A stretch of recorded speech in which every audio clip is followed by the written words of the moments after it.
farms and Naga kind of... It's just such a difficult hero to perform with. We've seen EG even try and fail, and Arteezy is considered in NA to be the best Naga Siren. So maybe this is a statement from Undying. We can take this hero and we can actually make it work. It's going to be difficult, as strategically you have to play a completely different game with the Naga. Right. I definitely think it's a best of one hero. Like, you're going to get farmed on the Naga. The game is going to most likely be in your hands because there's not really a lot of AoE clear on Fnatic. But if the game goes very late, I think this Luna might have the potential to just straight up out carry you. I think Invoker's open, and I don't really know if Fnatic favor that hero, but it's a very strong hero for this game. You get Alacrity on the Luna, you're going to output a lot of damage. They go with the Legion Commander. LC. Yep. So tell me how LC fits into their draft. So this should be our offlane, right? It most likely is our offlane. And you have a ton of AoE damage now versus Naga. Your laning stage itself, even though you're playing versus Enchantress, if you block the camps and play with the Nature's Prophet around edge, LC should still have a good time. And that's extremely important for Fnatic. Still though, I feel like they're on a timer, and Naga is sort of a hero that, like Aiden said, in best of ones, can put you out of your comfort zone. You're struggling, you're making mistakes because you're doing everything possible to stop her from farming. Yeah, I think while the Legion is good against the Naga in the lane, one of the difficulties is they don't really have good ways of killing the illusions once they start splitting the lanes, because your overwhelming ult is very effective at killing them when they're grouped up, and it'll be effective in team fights, but stopping the Naga from farming is going to be difficult. And I think if Undying are able to split up Fnatic and force them to play the laning game, the Storm Spirit, Night Stalker, Earthshaker, a lot of great pick-off potential. So I think strategically, if Undying are able to execute their draft, they have a bit of an edge here, but I think their draft is also much more difficult to play. So in that way, I think Fnatic has the edge. It does. So it does depend largely on their skill then. But on paper, you favor Undying's draft. What about you, Lizard? I would say that I favor Fnatic's a little bit. I think that skill discrepancy between these two teams isn't really high, but the skill needed, like you said, the skill difference needed to play each other's draft is higher. And because of that, I actually value Fnatic. They don't have the strategic movements around that Naga. They just need to group up with a couple of items on that Luna and take fights. Also, they don't require too many items. When you look at Shaker, he's farming oriented. Night Stalker, sort of as well. He needs time. All right, well, we will see how this does when we get into the game. Real quick, first, we will have an interview with Jake and Febby.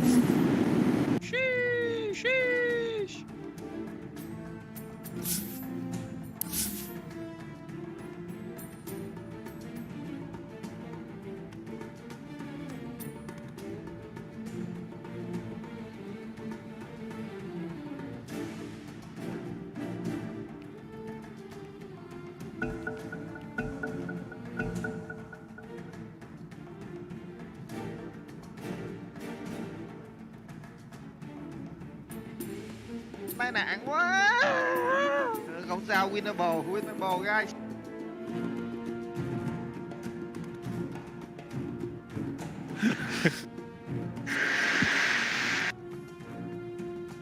Thank you so much, Slacks. And yes, Trent, we are here. It's all come down to this. Enough of the upper bracket shenanigans. We're getting down to the muck. It's the lower bracket. It's best of one's elimination, in fact, and we're already into the game. How you feeling, sir? Oh, I'm feeling so good. These teams are feeling great. Everyone out there, I hope you're doing quite fine as well. And I know you are, because it's the best day of TI other than the finals. We have 4 best of ones. The way the day started, the matches were so good, both the opening series and then to go into best of ones. This has been an incredible start to a TI. Absolutely. So we can see already, as we're beginning to get some of those spams of the voice lines, there was a quick movement out and just getting a little bit fresh with each other. The Earthshaker on Moon playing on one of his signature heroes, of course, and DJ trying to battle it out for some space there, but Moon wasn't able to let him walk away, and now they're going to try and battle it out for these bounty runes. So the panel was talking a little bit about this Naga Siren, a hero that's been somewhat underwhelming for a little while, but being played here in these best of one games. What do you think? Yeah, this comes back to some of the older logic about best of ones. There's this idea that people get scared, right? They don't want to take as many risks because, of course, one punish and your TI, your tournament, your year, or in this case 2 years, is essentially over, because you made one bad move in a best of one. And so when it comes to safety heroes and heroes that can like really take a game late, Naga Siren's right up there with the best. Well, we'll see if they can take it out to the late game indeed, but not too late because Luna looks very freaking scary as you get later and later. But Chuan facing off against Bryle in this mid matchup, one that we've seen time and time again throughout the COVID season. It's Storm Spirit facing off against Void Spirit.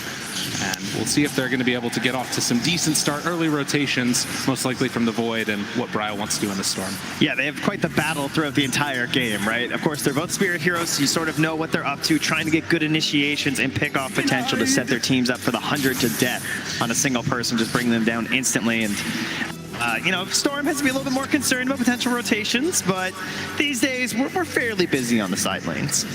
Absolutely. And speaking of those side lanes, can take a look up here on the top side. Jabs facing off against Dubu in the support battles, and trying to steal away those treants every time they get an opportunity to. And Death playing on a hero is very comfortable with this Legion Commander. It's been seen a rise, both flexed into position 5, but also still being played into that position 3 route like we're seeing right now, and trying to be a decent laning matchup against Tomato on the Nalaga. Yeah, for sure. It's something that you'll see very often, even in just like pubs and stuff. But I thought Insania brought up a really good point about just like when it actually gets in that like mid and especially like the later parts of the game when the illusions get very tanky, it can be a little frustrating as a hero to try and deal with that part of the wave push. So luckily you will still have the pick-off potential to try and bring Naga back down to size. But the two of us, we were very blessed during the group stage to watch this Jabs Nature's Prophet before, and it was infuriating to watch. I can tell you easily it was the most annoying looking opponent of the entire group stage that we saw. Right, and the big thing that he was doing constantly was blocking out ancient camps, blocking hard camps as VDG. Get a little bit of pressure here onto Moon, who's keeping the wave back. This is going to be a lot of damage as they connect in with the cogs also. Starting to get some creep damage into there, and Moon getting body blocked now. With Saberlight coming over to help, that's going to be enough to get that Earthshaker away. So that does set them up for a little bit of a double wave. Oh, he's got friends here with all these creeps, more battery salt and cogs. And some trouble. Saberlight trying to get a little bit away from him, but the damage already coming out from that clock, and Raven moving into position. Saberlight dropping lower and lower, the Lucent Beam. And DJ drawing first blood. Oh, first blood onto a Clockwork 2. Already has the boots. That's going to secure the Tranquils now for DJ starting out. And, I mean, you got to love seeing this matchup, too. DJ, an amazing clock player. And then Moon Meander, even back in his off-lane days, one of his more iconic heroes in the Earthshaker.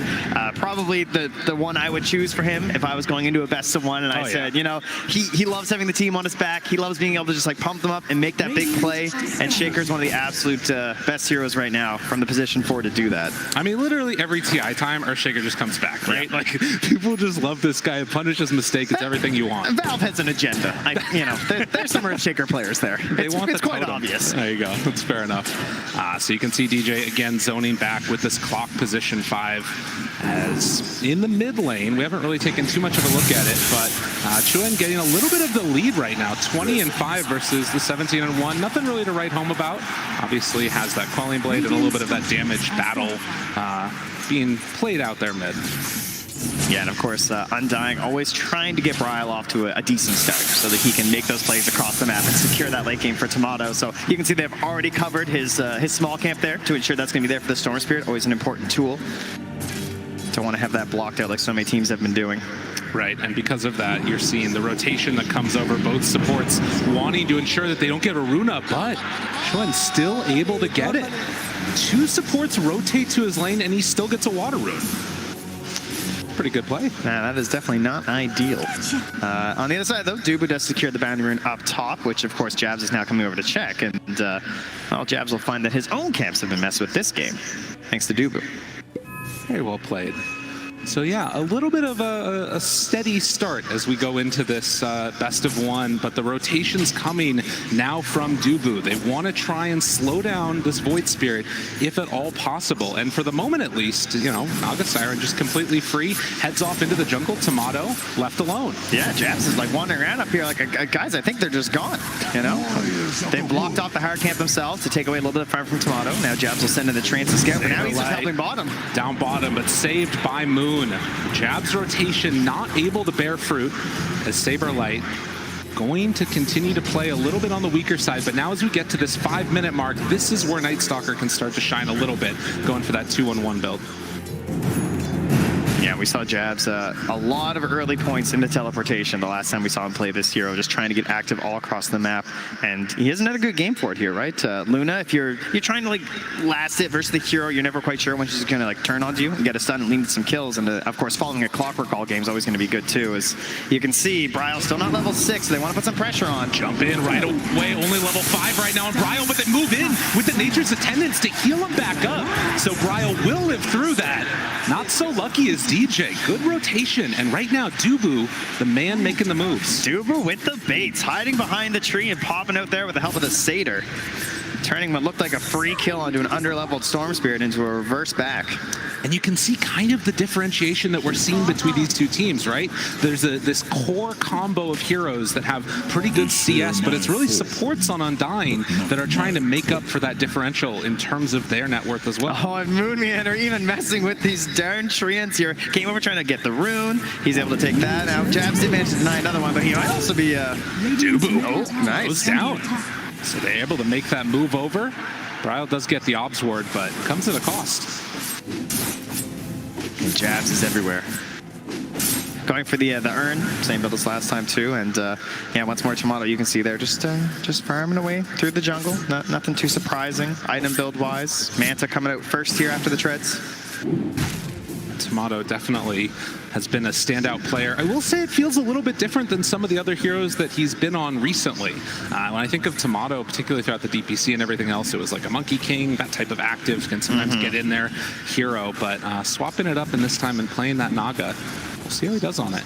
As the 7-minute mark comes around, you can see the battle still going off as a couple of heroes rotate bottom. Dubu wanting to get active, and DJ's going to be there to break the smoke.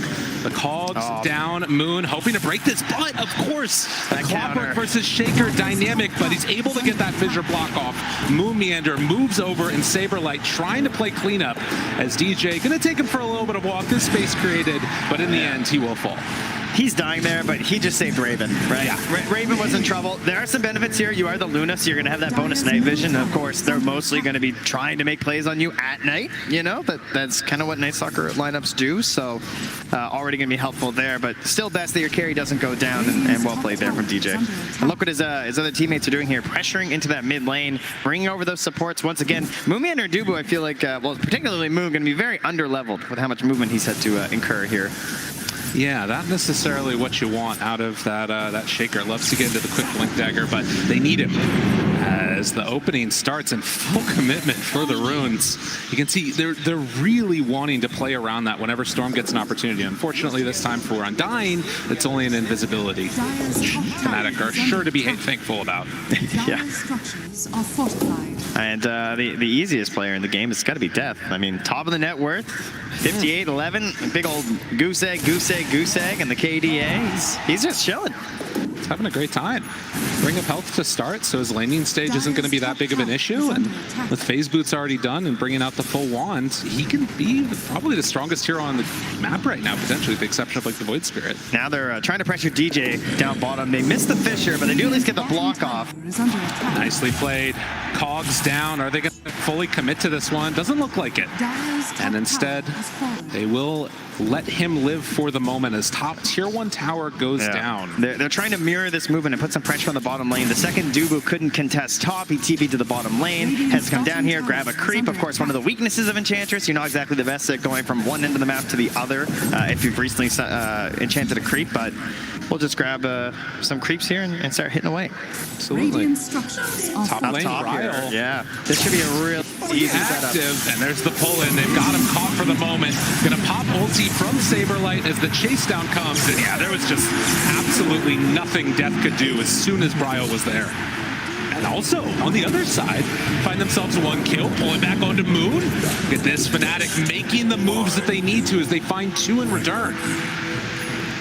Yeah, perhaps Depth sort of knowing what he's doing up there, right? Being that far in the lane, I'm sure expecting that a rotation would be coming, but you saw what a struggle it was to even bring him down there, right? Taking 2 of the core heroes, so Easily able to jump here, yeah. And again, DJ gonna be caught. Tomato trying to run him down with those illusions, but they don't have the ability to chase any further. He has wasted so much of their time. He really has. Yeah. So he's trying to take the crown of most annoying support player on Fnatic, it seems, because it feels like they're just constantly chasing him, bullying him back. I mean, think about when they dove him behind that tower. That tower is still up down bottom. Yeah. After all that, right?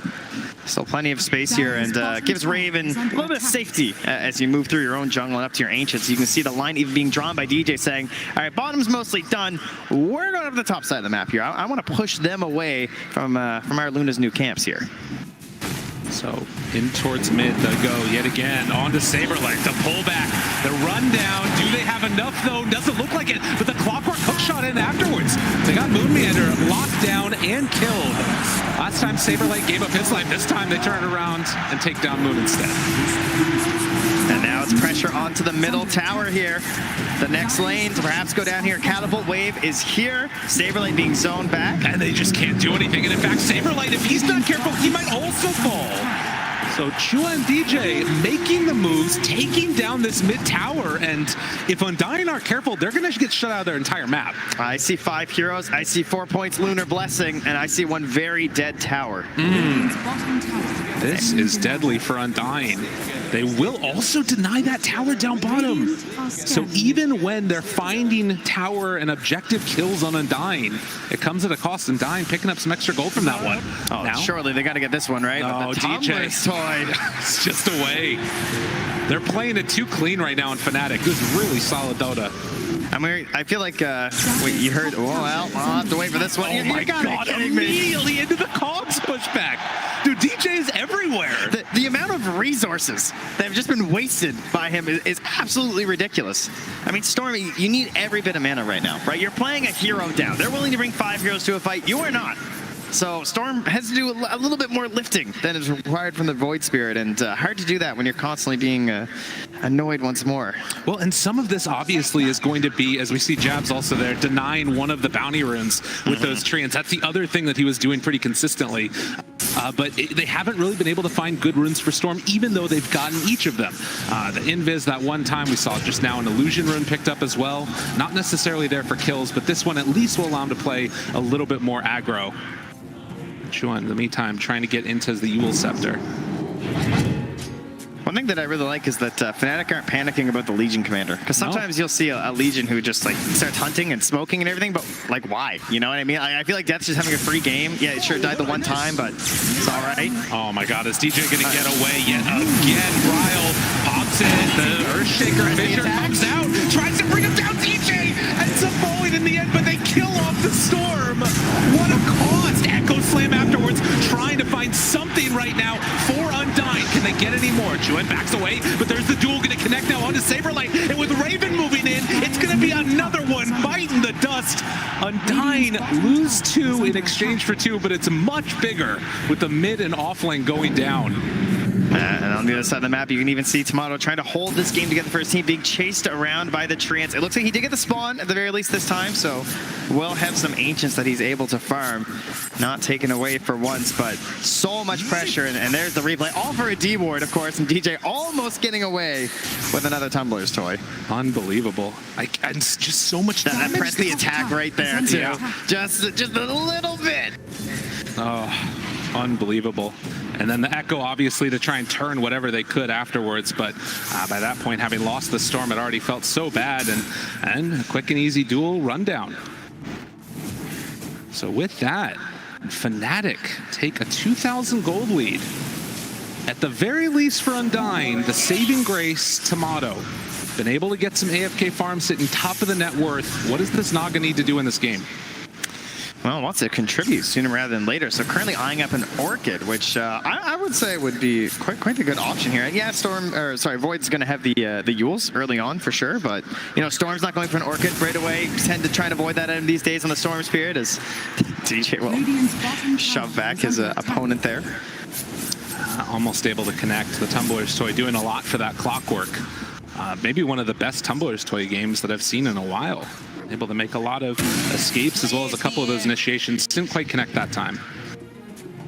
But but still Saberlight backs out, and you can see that Undying are not being completely zoned out of the map. They're still getting some good farm, able to farm all the lanes. Yeah, there is a bit of the vacuum effect happening, though. This tends to happen with your Terror Blades and your Naga Sirens, where maybe you have a greedier support on your team, right? Like perhaps an Earthshaker. We'd love to get a Blink Dagger at some point, but it can be very difficult to actually find that safe place to farm because you've got Naga Sirens pushing out these waves and getting the creeps further and further from your base because you're just so necessary that you pump this Naga Siren up as much as possible. And you can see right there as well, they brought in Bryle to bottle that bounty rune, worried a little bit about those treants taking it away. So 15 minutes now as the bottom lane will get pushed in again by these illusions, and Raven feeling fairly comfortable trying to queue into that BKB next. Yeah. I definitely worry for Undying when this BKB comes out of Luna. I feel like it's going to be a very tough time for them to fight. And you're also looking towards a BKB next on to the Leech Commander. Imagine for now is the Blink and the Hood looking for a kill. And look at this. What's the first duel in the game?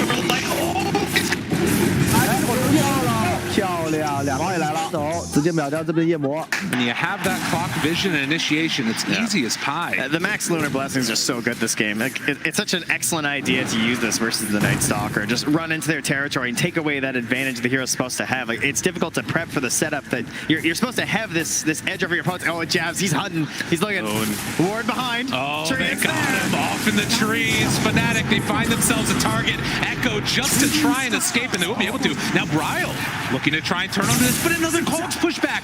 The Fissure onto Luna, getting a little bit of separation. And Jab still back here. Might have gone a bit too far finally, but the rest of Fnatic is moving in as well. They jump forward, find a kill on the Moon, trying to get that finish. DJ jumps in, but Chuan right on top of him as well. The jump from Death turns to the kill. Saberlight wants to clean up, but do they have anything left in the tank?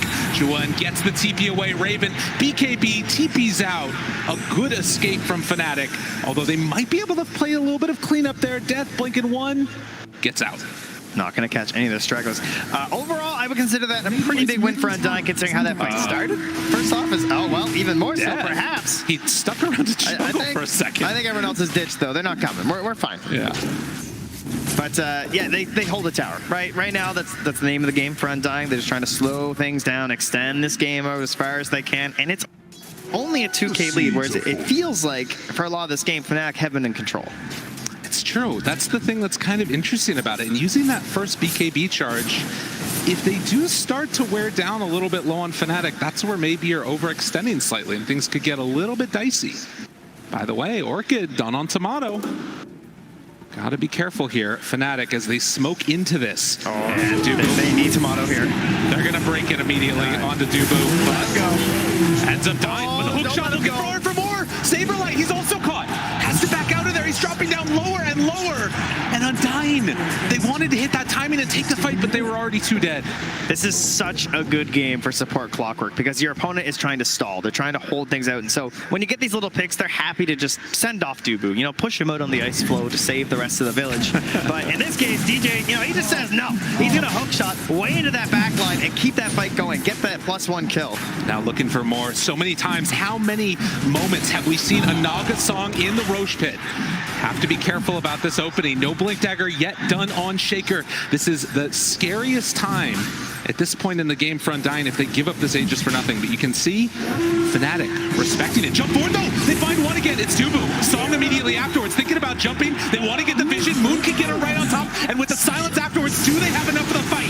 The Fissure comes out, connecting on the two, trying to find more for Raven. Walks up to Hydra. Look at that overrolling on. They do so much damage, but is it going to be enough? DJ on top and catching two in the Cogs. They bit off more that they can chew, and Chuan was happy to give it to him afterwards. As Bryle does a little ring around the rosy, tries to DP out, and zigged when they should have zagged. Fnatic not quite able to catch him. Oh, that Orchid follow-up there, just not enough to get the finish in the air. In the end, coming off. Not sure where the press the attack. Yeah, it was the press attack on the Void Spirit. Figured that had to be it because it was looking really dangerous. I thought the Soul Burn was going to kill him for sure. So excellent play there from Death to get the save, and that's going to put them right into the Roche pit. And with this, no Naga song and Fnatic in the pit. It should be first Aegis of the game and a 4,000 gold lead right now for Fnatic. Moon has to back out. Oh, he's Still so close not to at that blink. blink dagger. It's just just there though, you know. Oh man. It's like I just get home and sell the stick, like please. I just, Sell the quelling, but sell anything. if Just the get danger out. is there, it'll be all right. And we can wait 50 seconds for that to pop out here. But mid lane, Dubu, lots of Ovs and Sentry vision here. And now a flare even. DJ, you know, he wants it. Oh, get out of there. That was close. Hook shot almost able to connect. They will quelling blade it down as Dubu pulled back into position. DJ now moving also, and with the duel committed, they find another kill, taking them down. 50 duel damage on the Legion. Yeah, and of course this comes back to another discussion of just like delaying the game and waiting things out, and there is an additional punishment there. Clockwork is getting these hook shots, is giving you like 2 kills instead of 1 at times, but also infinite scaling. So strong. Every time we win one of these duels, we're gonna pump that damage up now up to 50, hitting some big numbers here. Multiple reps for death. Let's get huge. They will take down that tier 2 tower in the top lane as well, which opens up the outpost. Fnatic trying to put their Look grip at really Tomato on and this Saberlight control. down here. Ravens in the area too.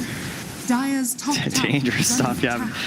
And Trying to again, catch a cheeky little pick, I think. just thinking about how these teams have gotten here as well, and Undying's path and sort of the love affair that they've had with Southeast Asia Dota throughout the past couple of days. You know, the turnaround where they're winning over EG, put T1 in the upper bracket, and now facing off against Fnatic to potentially eliminate them. And Fnatic looking like they might be able to do it here. Oh, and look, these same plays we saw before. You have the treants in your area, like in your side of the map all the time. So it's nothing surprising, but you can also just smoke and follow them as Fnatic. This is a play they'll like to do every once in a while because they feel like these stupid annoying things you can just run up and kill. But every once in a while, 4 heroes pop out and, you know, your biggest core is going to die. Sometimes it's good to bait a hero, but if you can bait treants, it's even better. But will they fall for that bait? Time will tell. Blink dagger done. Fnatic. Ooh, does he think about going? I mean, they've got vision up top on that pillar, so they actually see Tomato farming. They also recently spotted the storm moving through too. They see Bryle, so they have zero fear on this side of the map right now. Fnatic are just playing so well right now in this game 1 of a best of 1, and Raven going to pressure and take another tier 2 tower. Oh, this has got to be a timing, right? They just got the BKB on the storm. Mumiander wants to use this big blink. Only level 10. But has the 4 points in the aftershock. Has to be careful. They have that ward up on the high ground. Gonna pop it right at the start. Jump now onto Raven. Can they get there in time for the press the attack? No, nothing. Chase down, maybe looking for round 2 now. Chewin pulls back on a Bryle. They caught him. The echo connects onto 3. But where's the damage? It was the song. The timing. Oh, that was not how it was supposed to go for Undying. And now Dubu gonna get duel the fissure to separate. But the range is more than enough as they take down that Enchantress. Chewin goes in for more, and now the control's done on them both. Buyback, can they kill off this Void Spirit? But there's the press the attack to keep him alive. And now it comes out for round 3 again. Raven will not be denied. And DJ giving the tip to his old coach. Oh, unbelievable. 18-7 and a 9,000 gold lead in Fnatic. I don't know if they're leaving. Tomato's just heading out of there. He knows right now, right? Oh, he actually finds DJ. Able to Moving out of there. Yeah, back in the down. Bryle looking for more. And that's another kill as they do bring down DJ. So something on the board for Undying, but Fnatic, they got the bigger win. They take that bottom lane of barracks. That team fight is just so difficult. Like the communications, trying to figure out what to do off that Aegis. It feels like, you know, maybe you just want to give it to them when the Aegis goes down, right? But the problem is you also understand the situation you're in as Undying, and this looks like a time where perhaps you can get that big play. You can make the turning play for your team, and then the song and the echo overlaid. Clearly something happened there in the comms. Well, and now you're staring down the barrel. This is where you really test yourself as a team. Can Undying hold off the pressure from Fnatic? Fnatic, again, 2 TIs in a row going out in this position. They want this year to be different for them. But will it happen? Can they close this one out in a dominant position here? Oh, right back to the same spots here as Fnatic take the bottom, top. Again, still under that ward for Tomato and Bryle. Talk about value vision here. They're going to know the Storm TP back home, though. Tier 3 tower being hit. Raven, Scotty done. And Tomato hoping to stop this, but the jump in from downtown wants to find 1 kill. Can they get Raven? Hanging on to that BKB, no fears. That shard there. It's too strong. And with Saberlight dead just like that, they can go for another round as soon as they regen back up to full. And they're just showing Raven a lot of the times. DJ's like hiding in the side trees, right? You have that big counter initiation play ready from the clockwork. Death is there also, has that press the attack ready at a moment's notice. They jump again, but can they find the kill? The taunt afterwards on to Moon. The captain is going to be found, but will he die? They have the song to separate it a little bit, getting Moonmeander out of there, but they've already lost Bryle. I don't know if it's going to end up mattering. He wants to save his captain, but they can't save his life as Death comes in with one more